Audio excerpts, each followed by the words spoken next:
All right, welcome to the Daily Dirt with Dustin Diggs. Exciting podcast today, folks. John Lehr is here. Yes, straight from calling from Hollywood, right? L.A. Yep. Los Feliz, which is right next to Hollywood, right, the neighborhood just east of Hollywood. So I always tell people if you roll a marble, oops, sorry about that. If you roll a marble from the D in the Hollywood sign, it would, ultimately hit my house. Really? That close to the Hollywood sign? Okay.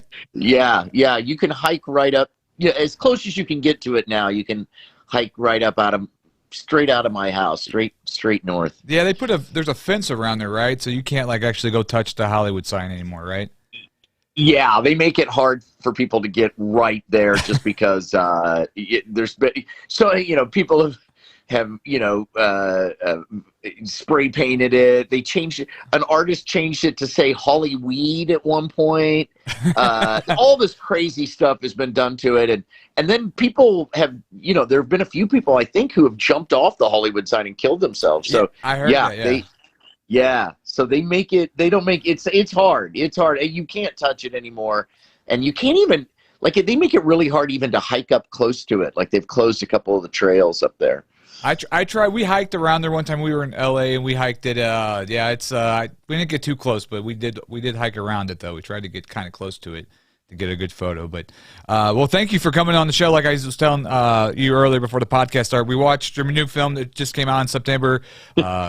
Coronavirus conspiracy. Me and Shemaine were laughing our asses off last night watching the film. So to the audience here, I'm gonna play a trailer for you, but it is available on Amazon, YouTube, and all these links right here below on the screen. But let me go ahead and play the trailer for you so you guys kind of have an understanding of what this film is about. So.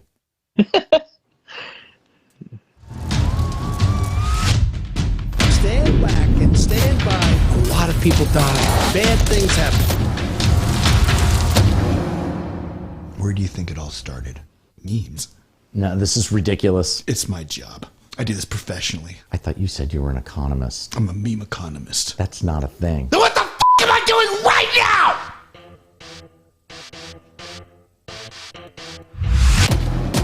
Where did this all start? Oh, what? What do you mean, all what? Disinfectant injection. A wet market in Wuhan. A biolab in Wuhan. This was the Chinese government or something. Nope. American government? Shut up! You say you want answers? You want to know what you're doing here? I need you to think about the thing that everybody was talking about. The crisis that took the world by storm. Before the virus. I don't remember. Hey, you do? Australian wildfires? Wildfires didn't cause coronavirus. I didn't say that they caused it. No.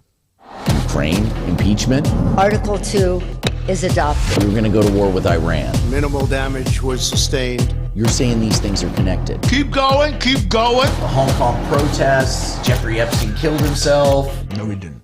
Right, of course. We're in the midst of the great meme war. Memes from all around the world. All clashing right now in one final battle for mankind. You're not making sense. You said you would make sense. Stop. I'll shoot you. Yeah!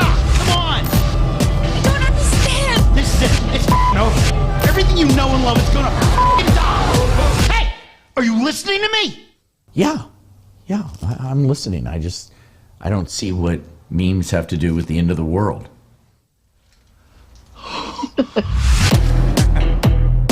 There we are, folks. Yes.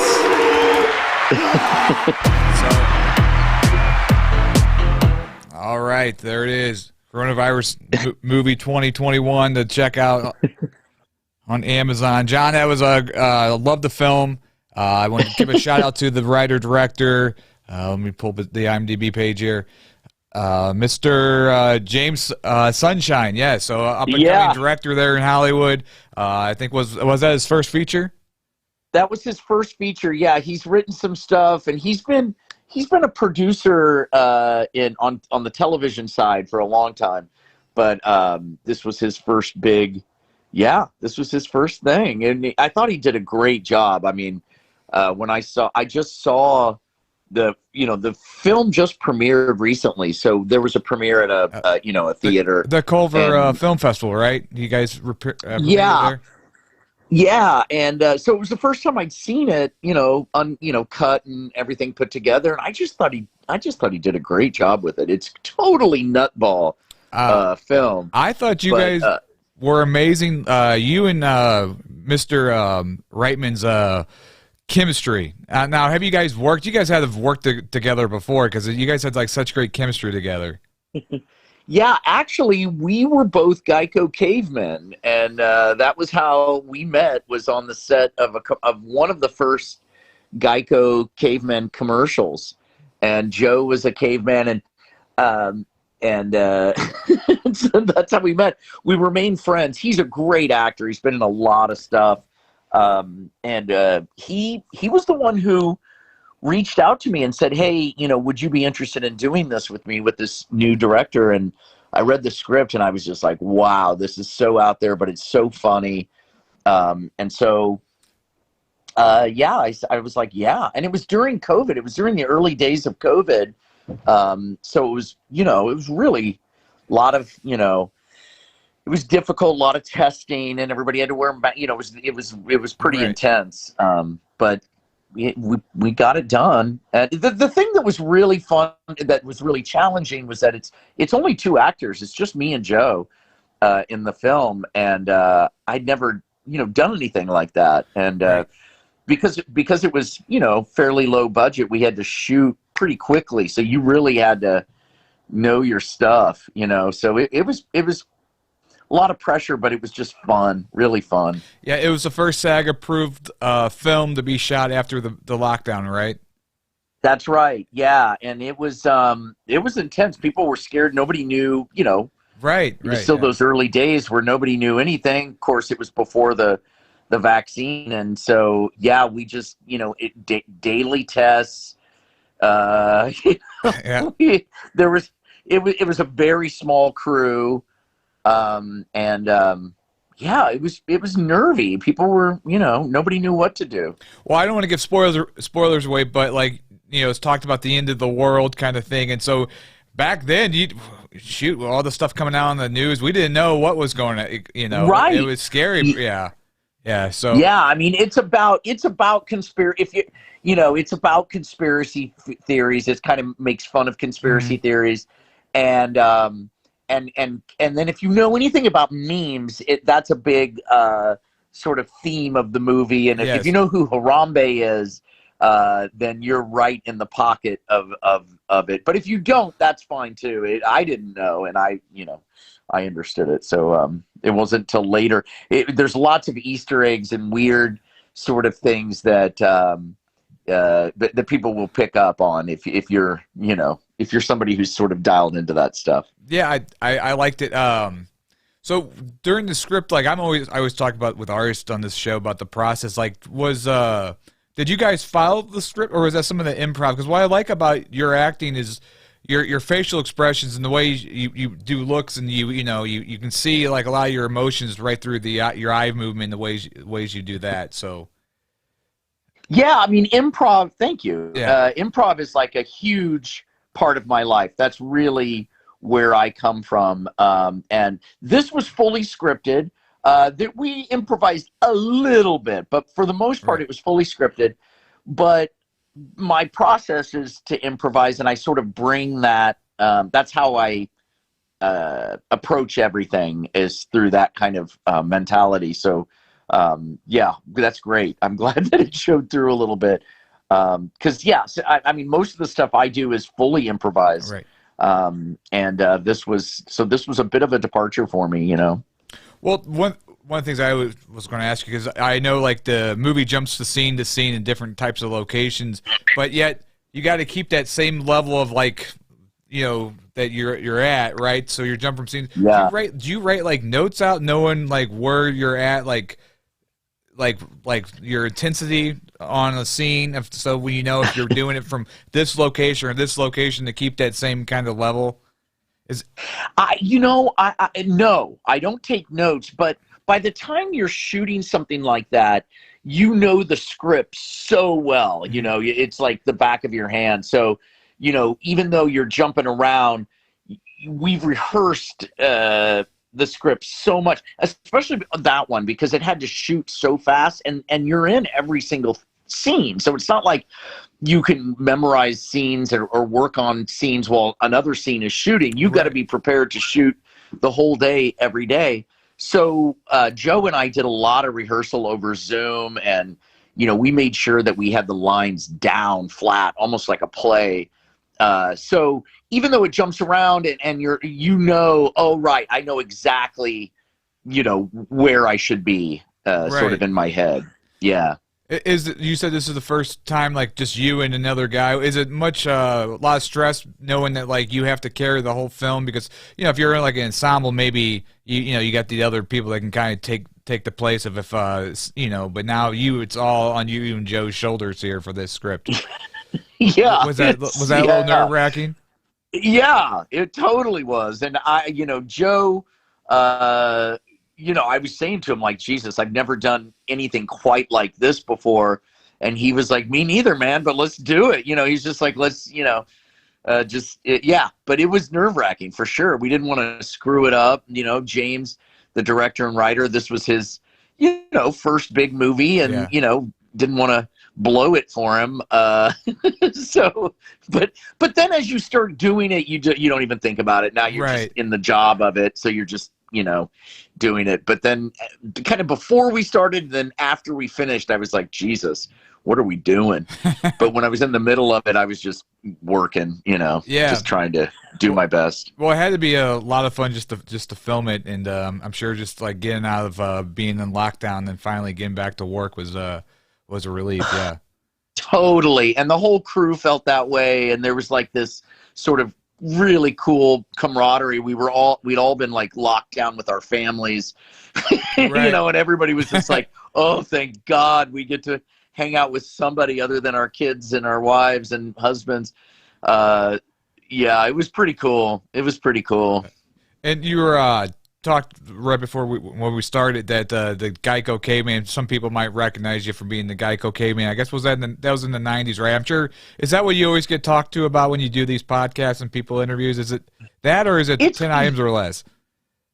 But the caveman was doing the Geico caveman was such a phenomenon, you know, and I've done a lot of work, but that is the one that people just are like, really? Because, you know, commercials, they don't have credits, so nobody really knows who the Geico cavemen were, and, you know, we were covered in makeup, so, you know, it's very difficult to recognize any of us, which was kind of the cool part about the job. Right. But, yeah, people are really curious about that, you know, and it was amazing. I mean, I did like 25 national commercial spots, which is just unheard of, you know. Right. Well, you're like the early day, like, I guess, like Flo from what's those other commercials, Progressive. So you're like the original. Yes. You're like the original person that was like the yeah.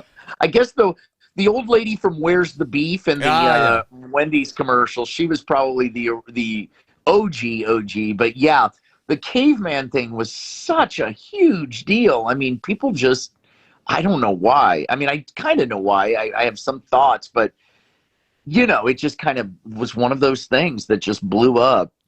So tell us the story when you went into the audition process for that. Did you know, like, what it was going to be? Did your agent tell you? How did you land that spot?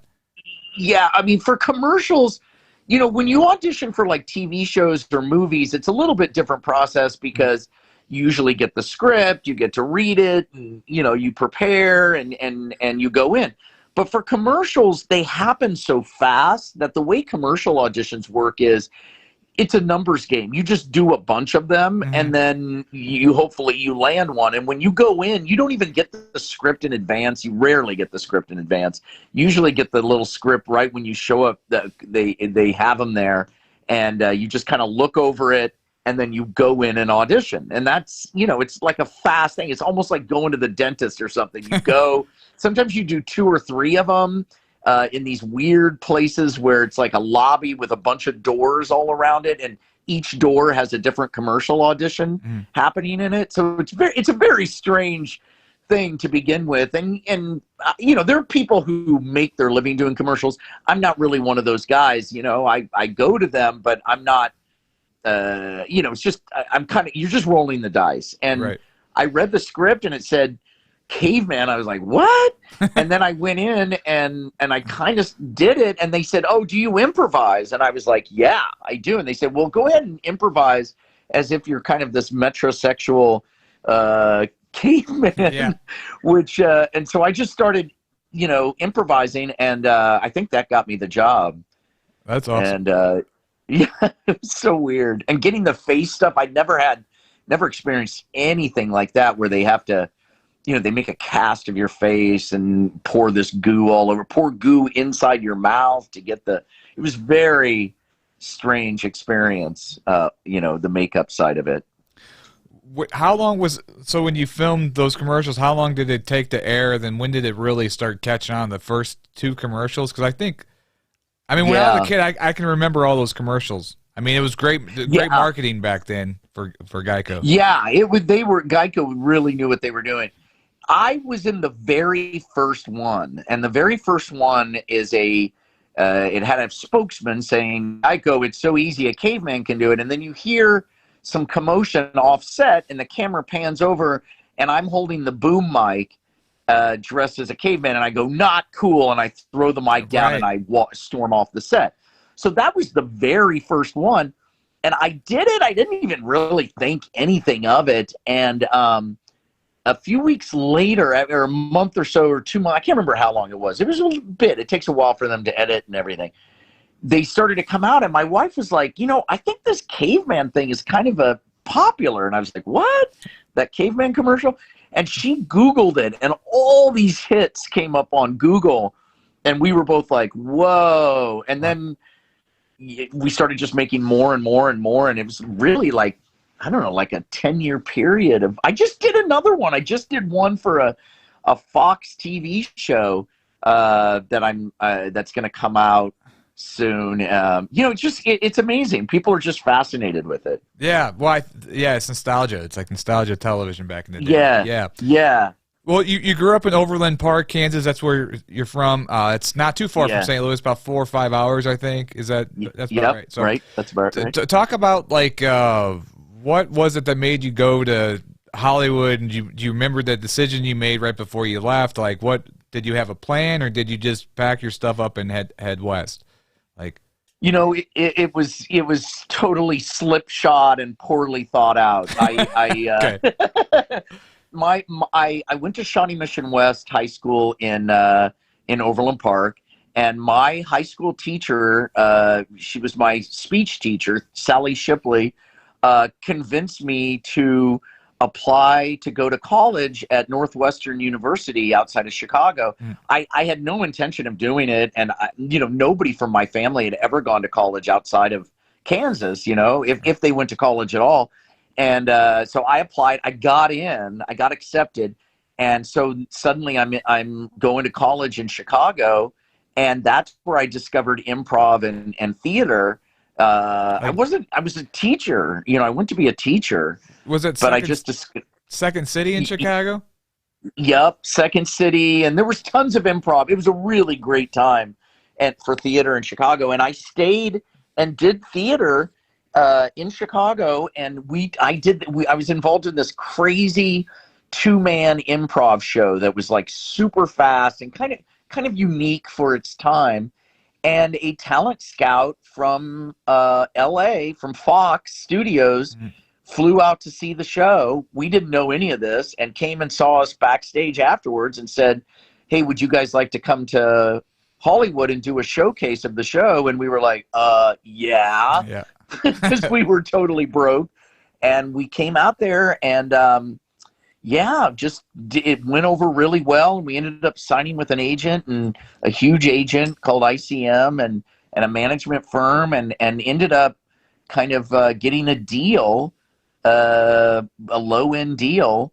I mean, it was a lot of money for us, but it was it was $15,000, which was more money than I'd ever seen. And then I just kind of stayed in LA, you know, and stayed there. And eventually got work. I was able to write as well as act, and that really kind of saved my butt, you know. What's some of the stuff you written on earlier? Like, what's some of the stuff you started writing?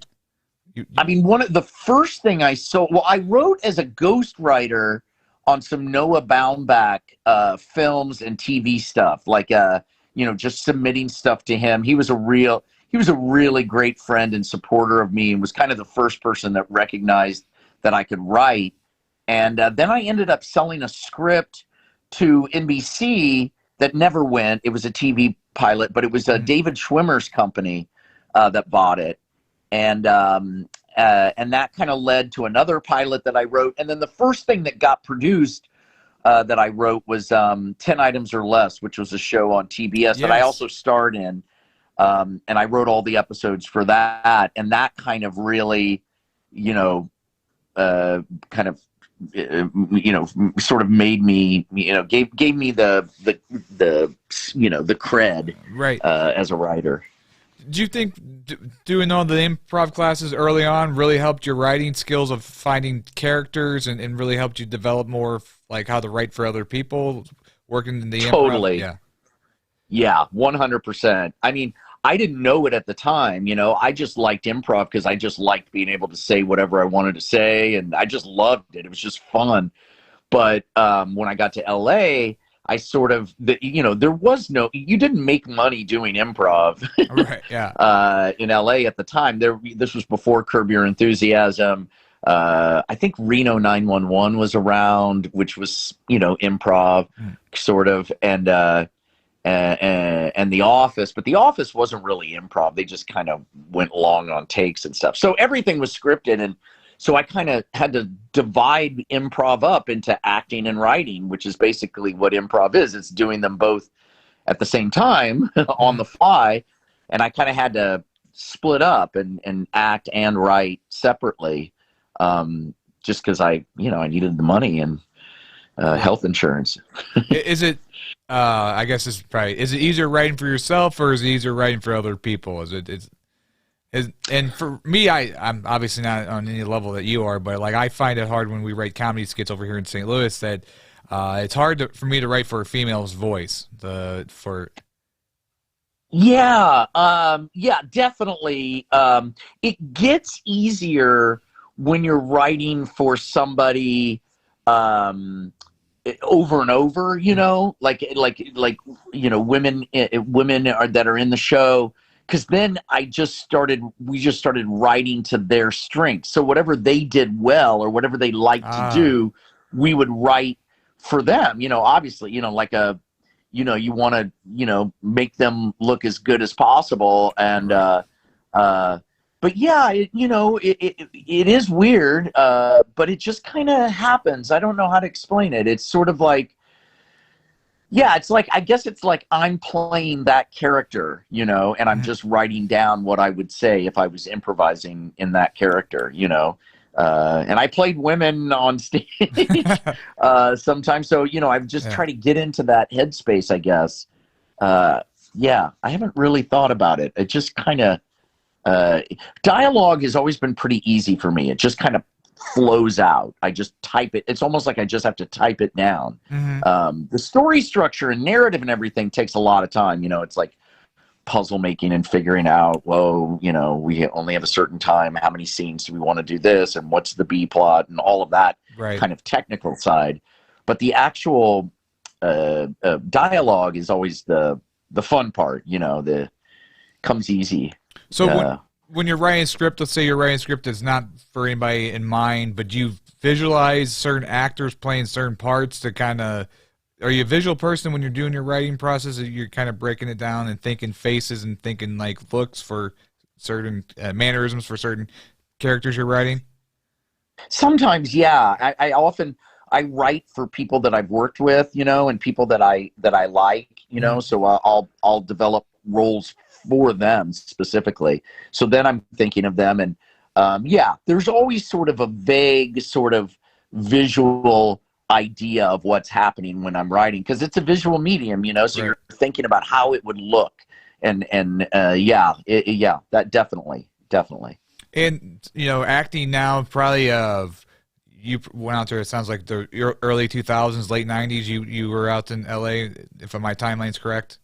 So Yes, yeah. the audition process back then, obviously with the internet and now after the pandemic, I guess it's a lot different. People are sending in videos. You might not even have to really, if you want to pursue acting, it's possible. Maybe not even go to LA. You can go to, there's other great cities. You know, have you kind of changed your kind of like style up with the times? Have you seen it change for you, like the ways you do your auditions? Oh my God, radical change. I mean, mostly, as you said, most of the auditioning now can be done online at home with your phone and or you know, and so that's so much easier than driving across, right. Especially in the LA traffic, right? Yeah, and you can get it right. You know, it's not like you know, the way auditions were is that you'd have to show up in front of these people. You'd have to wait, and then you'd walk into a room and do it, you know? Right. And it was like you had one shot to do it, which, you know, really, when you think about it, is kind of the worst way to find somebody for the part, because when you do it, you don't just have one shot. You're shooting things, so you get many shots, and it ends up casting actors who are just very good at having ice in their veins and for that particular type of process. Now that you're shooting it at home, it's a different sort of game. It's closer to what the job actually is, which is, you know, you prepare, you get it right. Oh, if you screw something up, you shoot it again. You know, it's closer to what you know, filming really is. But I mean, the thing I do most is I pitch TV shows. That's what I do most, and that has also just changed radically because nobody's at work anymore. Right. Everybody's working. All the executives are working from home, so you're pitching over Zoom, which really sucks. It just really sucks. So it's the worst way to sell a show. So pitch and show, like, it has to be in a certain amount of time. Like, what's the key points or bullet points if somebody's out there wants to pitch a show, or you know, they have a movie idea and a lot of times you have to know the pitch. What's some of the key points that going in and doing a pitch people should follow, in your opinion? Well, there are no rules. That's the first thing. Nobody's you can whatever's best for the project is what you do. I tend to we shoot a little proof of concept, usually like short, like, you know, 5 minutes maybe. Something that's really funny, that shows the characters, gives them a vibe of the show. We usually do that, and then we play that first, and we all watch it together. And then it depends on the project, but then I usually pitch out the characters and tell them, oh, okay, here are the characters of the show. Here's what they look like. Here's what they do. Here's, you know, how they'll, you know, be, how they'll move story, how they're, you know, connected, their connections with each other, and then talk about kind of the world and the setting maybe, and usually finish with episode ideas, although, you know, it depends. You don't want to pitch story too much because you want to, the idea is you're trying to get hired to write the pilot. So you want to show them that you have this idea of this world, but you're willing to work with them on what their ideas are and what their needs are. So I know I'm being a little vague here. No, I get it. It's hard.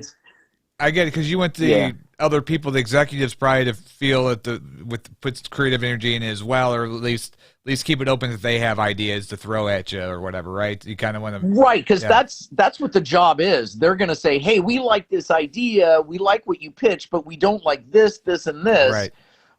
Would you know, for our network, we think we're Hulu and we think we need more of this kind of stuff. Can you do that? Yes, of course we can. And you figure out a way to you know, satisfy the notes without screwing up the idea, you know, is basically the job. I only want to do a half hour with you because I know your time's very important, and you know, you're a busy man. I just want to talk about, you did come to St. Louis and you filmed here in St. Louis, and that's how I met you. I met you in person. Yeah. Talk about coming to St. Louis and how that experience was for you. Well, I mean, I just love supporting people who are making stuff, you know, and Kevin reached out to me and said that, hey, I do this crazy sort of, it's like he described it as sort of a combination of a reality show, but it's fictionalized, and you see kind of behind the scenes of the reality show too. And I just thought that was so cool. And he said, hey, if we fly you out, will you do something? And I said, sure. Yeah, absolutely. I do. I've done quite a bit of that, maybe too much, my wife thinks. But I just think, look, people did stuff like that for me when I was first getting started. And I just feel obligated to help people who are really trying to make something. They've got cameras, they've got actors, they're really trying to shoot. I don't know, it's just really fun to do. It's really gratifying. I thought it was very nice for you to come out and give your time, and it was great meeting you, and you're very humble and very, very nice to all of us on set, and it was an honor just to kind of meet you. So. And I appreciate, you doing this podcast here. We're just from St. Louis, and we do get some kind of views here in St. Louis, but we're not big time yet or anything. So yeah, well, keep at it, and like you said, it doesn't matter where you are anymore. Right. It's like and I mean, listen, I get a lot out of doing those things too. I get to meet new talent, and there are people I've cast on shows out here that I've worked with on smaller projects in other places, like. The show I did on Hulu, Quick Draw, there's a young woman who played my daughter. I taught a class at a college, and she was a freshman or senior in the college class, and we remembered her and cast her for the show afterwards. So it works it works two ways. You get to meet artists and. Well, that's awesome. Yeah. Well, thank you. Yeah. Thank you it's again, my sir. pleasure, man. Yeah. Thank you again for your time, and it was great talking to you. And I love the movie. So definitely, I'm going to pitch it again. Definitely check it out. It's Coronavirus Conspiracy. You can find it on Amazon, YouTube, and all these different links right here. Definitely check it out. They have a IMDb page, Twitter, Instagram, and Facebook account. So definitely check out that film. So thank you again, John Lehr, for your time. Yeah. And thanks so much for having me. If you're ever in St. Louis again, hit me up, and we can show you the podcast here in the flesh. It'd be great. It's great to have you. Yeah, I love it. I'll come in. That would be great. I would love that. So, all right, buddy. Thank you so much. Take care. Thanks for having me. Right. Take care. All right. Bye. Bye. All right. There you go. All right. Great. Thank you. Yeah. Have a good one. See ya. Okay. Bye. Bye. All right, that was John Lehr. Definitely check out the film, Coronavirus Conspiracy. It's on Amazon, YouTube, and it was very nice for him to call in to talk to us today, so I feel very honored. Thank you again, John. That was awesome, and thank you for watching. This is the Daily Dirt with Dustin Diggs. Please subscribe to our YouTube channel, as well as like us on the Artists United Network, and we will see you again tomorrow.